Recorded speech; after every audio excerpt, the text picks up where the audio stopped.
வணக்கம். செல்வகுமாரின் மதியம் 2 மணி வானிலை ஆய்வறிக்கை. அதிகாரப்பூர்வ வானிலை அறிக்கைக்கு இந்திய வானிலை ஆராய்ச்சித்துறை அறிக்கையை பார்க்கவும். 2025 மார்ச் 30 ஞாயிற்றுக்கிழமை மதிய ஆய்வறிக்கை. நேற்றை விட இன்றைக்கு எதிர்பார்த்தது போலவே ஓரிரு டிகிரி வெப்பம் குறைந்திருக்கிறது. இருந்தாலும் நேற்றைய வெப்பம் மிக கோரமானது. உயரழுத்தமானது மெல்ல வடக்கு நோக்கி விலகி கொண்டிருக்கிறது. இனிமேல் வடக்கு ஆந்திர பிரதேசம், தெலுங்கானா, மத்திய பிரதேசம் மற்றும் மகாராஷ்டிரா போன்ற ஒடிசா போன்ற பகுதிகளுக்கு தான் அனல் காற்று. தமிழ்நாட்டுக்கும் உண்டு. நேற்றை விட இன்றைக்கு குறைந்தும், இன்றைய விட நாளைக்கு குறைந்தும், 1ஆம் தேதி மிகவும் குறைந்தும் 100 டிகிரிக்கு கீழ் 1ஆம் தேதி சென்றுவிடும்.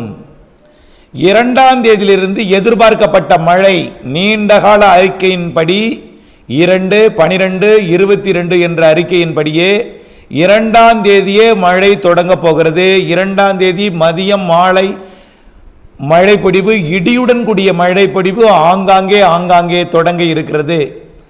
கிழக்கு காற்றும் குளிர்காற்றும், அதாவது உயரழுத்த காற்றும் இணைந்து உள் மாவட்டங்களிலே இடி மழைப்பொழிவை ஆங்காங்கே 2ஆம் தேதி தொடங்க இருக்கிறது. 2ஆம் தேதியிலிருந்து மழைக்கான ஒரு முடிவு நாள் இல்லை. வெயில், புழுக்கம் மற்றும் மதிய மாலை இரவு அதிகாலை நேர கடலோர இடிமழை என்று எந்த நேரத்திலும் மழை பொழிவை கொடுக்கக்கூடிய வானிலை அமைய போகிறது. 2ஆம் தேதியை விட 3ஆம் தேதி அதிகாலை கடலோர மாவட்டங்கள் ஒட்டுமொத்தத்துக்குமே இடியுடன் கூடிய கனமழை பொழிவு 2ஆம் தேதி நள்ளிரவுக்கு பிறகு 3ஆம் தேதி அதிகாலை கடலோர மாவட்டங்களிலே தொடங்கும். திருவள்ளூரையும் தாண்டி ஆந்திர பிரதேச கடலோரம் முதல் கன்னியாகுமரி வரைக்கும் உள்ள கடலோர மாவட்டங்களிலே 3ஆம் தேதி அதிகாலை நள்ளிரவுக்கு பிறகு 1 மணி 2 மணி அளவிலே கடலோரம் தொடங்கும் மழை. பொழுது விடியும் நேரத்தில் டெல்டா மாவட்டங்கள், தென் மாவட்டங்கள் மற்றும் வட உள் மாவட்டங்கள் வரைக்குமே மழை பொழிவு அந்த காலை நேரத்தில் முன்னேறிவிடும். 3ஆம் தேதி மதியம் மாலை இரவிலே அனைத்து மாவட்டங்களுக்குமே மழை. தமிழ்நாட்டையும் தாண்டி கேரளா, கர்நாடகா, ஆந்திர பிரதேசம், தெலுங்கானா, தமிழ்நாட்டின் உள்ளே இருக்கக்கூடிய புதுச்சேரி, காரைக்கால் பகுதி மற்றும் கேரளாவின் உள்ளே இருக்கக்கூடிய மாகே மற்றும் ஆந்திர பிரதேசத்தின் கடலோரம் இருக்கக்கூடிய ஏனாம் உள்ளிட்ட பகுதிகளுக்கும் மழை உறுதி. வரக்கூடிய 3ஆம் தேதியிலிருந்து தீவிரமாகும் மழை தினசரி உண்டு. கடலோரத்தை பொறுத்த வரைக்கும் அதிகாலை காலை மதிய நேரத்திலும், உள்ளே மதியம் மாலை நேரத்திலும், மேற்கே மாலை இரவு நள்ளிரவு அதிகாலை நேரத்திலும் மழை பொழிவை கொடுக்கும். 5, 6 தேதி வரைக்கும் இடியுடன் கூடிய மழைப்பொழிவு ஒதுக்கி ஆங்காங்கே பெய்யும் இடத்தில் பலத்த மழைப்பொழிவை கொடுக்கும். ஒதுக்குதலும் இருக்கும்.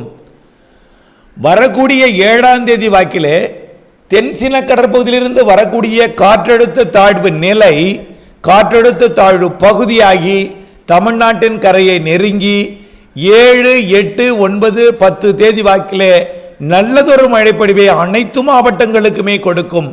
தமிழ்நாட்டையும் தாண்டி கேரளா, கர்நாடகா, ஆந்திர பிரதேசம், தெலுங்கானா மற்றும் தமிழ்நாட்டின் உடையக்கூடிய புதுச்சேரி, காரைக்கால் உட்பட கர்நாடக எல்லையோரமும் தாண்டி, ஆந்திர எல்லையோரமும் தாண்டி, கேரள எல்லையோரமும் தாண்டி தென் மாநிலங்களுக்கே மழைப்பொழிவு கொடுக்க போகிறது.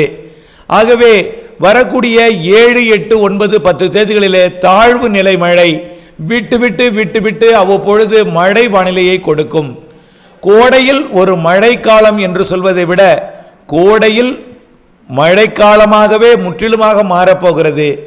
10ஆம் தேதிக்கு பிறகு அடுத்த காற்று சுழற்சி வந்து நாம் எதிர்பார்த்த அந்த 12ஆம் தேதி மழையை அடுத்த சுற்று தொடக்கப் போகிறது.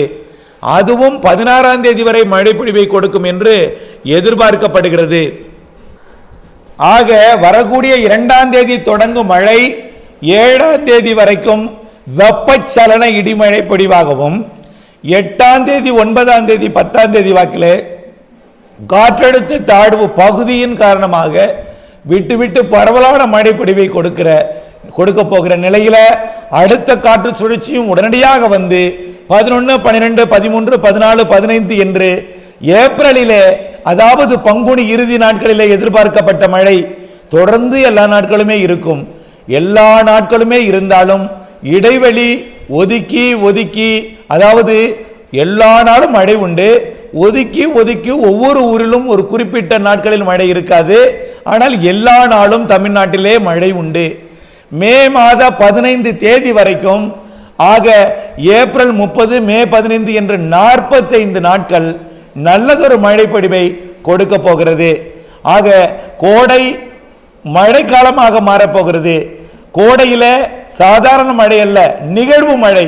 பொதுவாக கோடையிலே நிகழ்வு உருவானால் காற்றழுத்த தாழ்வு பகுதியாகி மண்டலமாகி புயலாகி ஆந்திர பிரதேசம் மற்றும் ஒடிசா வங்கதேசம் போகும். ஆனால் நாம் நீண்ட கால அறிக்கையில் என்ன சொல்லியிருந்தோம்?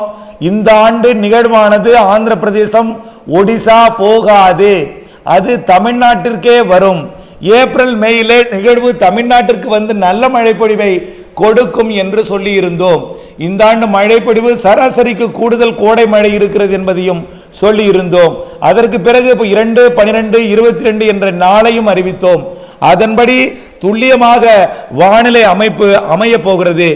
ஆகவே வரக்கூடிய மழைப்பொழிவு கனமாக இருக்கும். பல இடங்களிலே அருகருகே ஒதுக்கி இருக்கக்கூடிய இடங்களிலே அன்றைய தினமே ஒதுக்கி இருக்கக்கூடிய மழைப்பொழிவை இருக்கின்ற இடங்களில் மழைப்பொழிவை கொடுக்கலாம். ஒதுக்கி இருந்தால் அடுத்த நாட்களிலே அந்த ஒதுங்கிய இடங்களுக்கு மழைப்பொழிவை கொடுக்கலாம். ஆகவே ஒரு நல்ல ஒரு கோடை வானிலை, மழை வானிலை, ஒரு சிறப்பானது ஒரு மழைப்பொழிவை கொடுக்க போகிறது என்பது உறுதியாகி இருக்கிறது.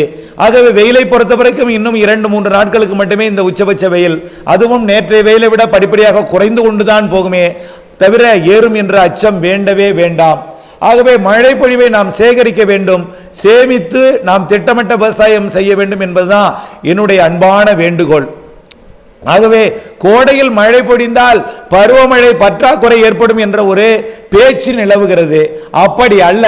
தமிழ்நாடு மற்றும் ஆந்திர கரையோரமாக வலிமையான வெப்ப நீரோட்டம் பயணிக்கின்ற காரணத்தினாலும் கடல் வெப்பம் 30 டிகிரி வரை ஒட்டுமொத்த வங்கக்கடலும் பெரும்பாலான இடங்கள் உயர்ந்து விட்ட காரணத்தினாலும் அரபிக்கடலிலும் உயர்ந்து விட்ட காரணத்தினாலும் ஒட்டுமொத்தமாக இந்த இயல்பான வெப்பத்தை, இந்த நேரத்தில் இருக்கக்கூடிய வெப்பத்தை விட கூடுதல் வெப்பம் இருக்கிறது என்பதையும், வரக்கூடிய நாட்களிலே சூரியன் குத்துக்கதிர் விழக்கூடிய நாட்கள் நெருங்கி வரும்பொழுது இன்னும் வெப்பம் உயரும் என்பதனால நிகழ்வு ஒன்றன் பின் ஒன்றாக தமிழ்நாடு வருவதற்கு சாதகம் இருக்கிறதே தவிர, இது தொடர்ந்து நீரோட்டங்களால் தொடர்ந்து சேமிக்கப்பட்டும் வலிமையான நீரோட்டங்களால் வெப்பத்தை கொண்டு வந்து குவிக்கும் அமைப்பு தான் தென்மேற்கு வடகிழக்கு பருவமழை காலத்தில் இருக்கும் என்பதன் காரணமாக பருவமழை பற்றாக்குறை என்பதற்கு வாய்ப்பே இல்லை.